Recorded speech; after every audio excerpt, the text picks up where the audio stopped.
बहन भाइयों को नमस्कार। आज हमारी चर्चा का विषय है ट्रंप और पुतिन की जो अलास्का में वार्तालाप हुई उसका क्या कुछ हुआ। 3 घंटे तक चली और ये जो है नाटो वाले इनको एक तरफ करके 27 कंट्रीज़ को ये ट्रंप दादा जो है उनसे वार्तालाप करता रहा।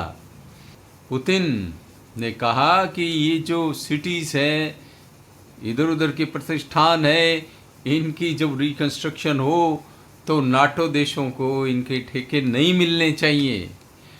भाई ठेके मिल गए तो जो पैसा उन्होंने लगाया युद्ध में वो तो उसको रिकवर कर लेंगे। तो फिर क्या मतलब हुआ कि भी वो तो वापस उनका तो धंधा हो गया, युद्ध कराओ, दो देशों को लड़ाओ और अपनी भरपाई कर लो।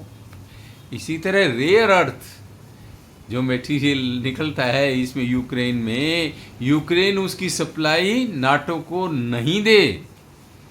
और पुतिन ने कहा जो हमने एरियाज हथियार लिए वो हम वापस नहीं देंगे। तो भाइयों फिर वार्तालाप तो अभी तो एक बार तो हो गया और वापस उन्होंने पुतिन ने ट्रंप को मॉस्को में बुलाया है और ट्रंप महाशय उन्हें वाशिंगटन बुला रहे थे। लेकिन ये सीजन्ड पॉलिटिशियन है पुतिन, तो वो तो हमारे खिलंदड़ बाबू हैं, बूढ़े पप्पू हैं। ट्रंप जो है एक शक्तिशाली देश के प्रेसिडेंट हैं, इसलिए उनकी हर बात चल जाती है। वरना तो वो है तो बूढ़े पप्पू और हैं भी खिलंदड़ से, जैसे कोई ये होते हैं ना गली के टपोरी, उस टाइप का व्यवहार वो बहुत बार करते हैं।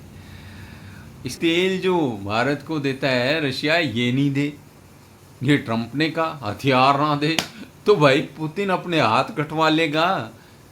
तुम उसको जो है आर्थिक रूप से सारी दुनिया से अलग करते रहो और वो किस देश से कैसे व्यवहार करे, ये अच्छी डिक्टेशन हुई।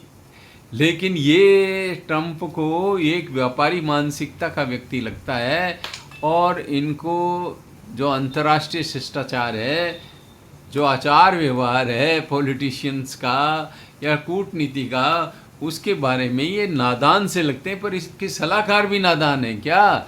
ये हो गया तो बात अलग है, लेकिन बाकी सलाहकार भी ऐसे ही हो गए। इधर पुतिन ने कहा कि कब्जाए क्षेत्र नहीं दूंगा, वो कोई भारत थोड़ा ही है।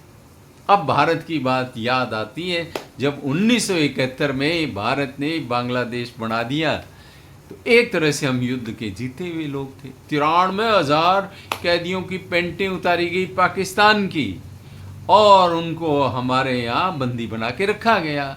लेकिन जब शिमला में वार्तालाप हुई तो उस वार्तालाप में बिना कुछ लिए दिए ही 93,000 कैदी इंदिरा जी ने छोड़ दिए। इंदिरा भुट्टो वार्ता के बाद 1972 में समझौता हुआ।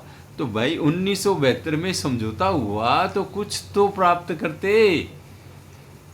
बांग्लादेश बना दिए तो ठीक है, पर जो चिकन नेक है उसको ब्रोडन करने के लिए बांग्लादेश पे दबाव डालते कि भाई ये रंगपुर वाला इलाका हम नहीं देंगे तुम्हें, ठीक है तुम्हें आज़ाद करा दिया, ये नहीं मिलेगा।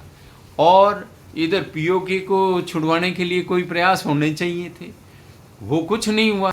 ये कहा जाता है कि युद्ध भूमि में हम जीते लेकिन वार्ता की टेबल पे भारत हार गया और भारत की जो बार्गेनिंग पोजीशन थी उसका ठीक से इस्तेमाल नहीं किया गया।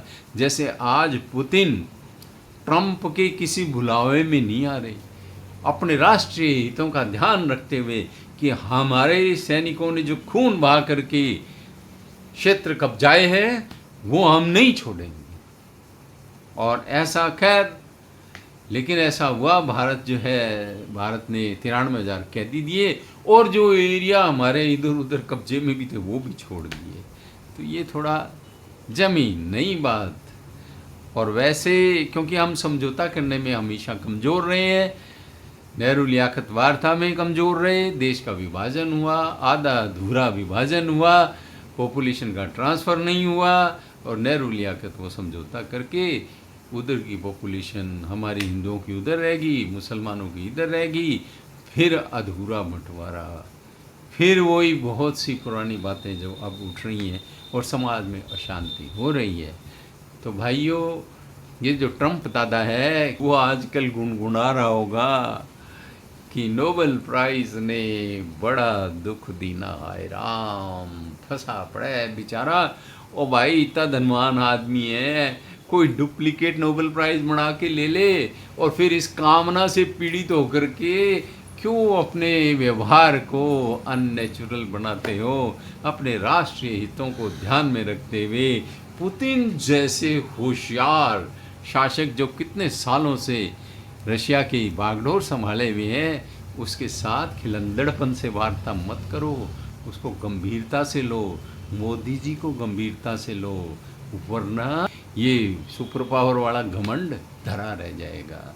भाइयों, आप लोगों ने सुना वार्ता को, आपको पसंद आए तो लाइक शेयर और सब्सक्राइब कर देना, कमेंट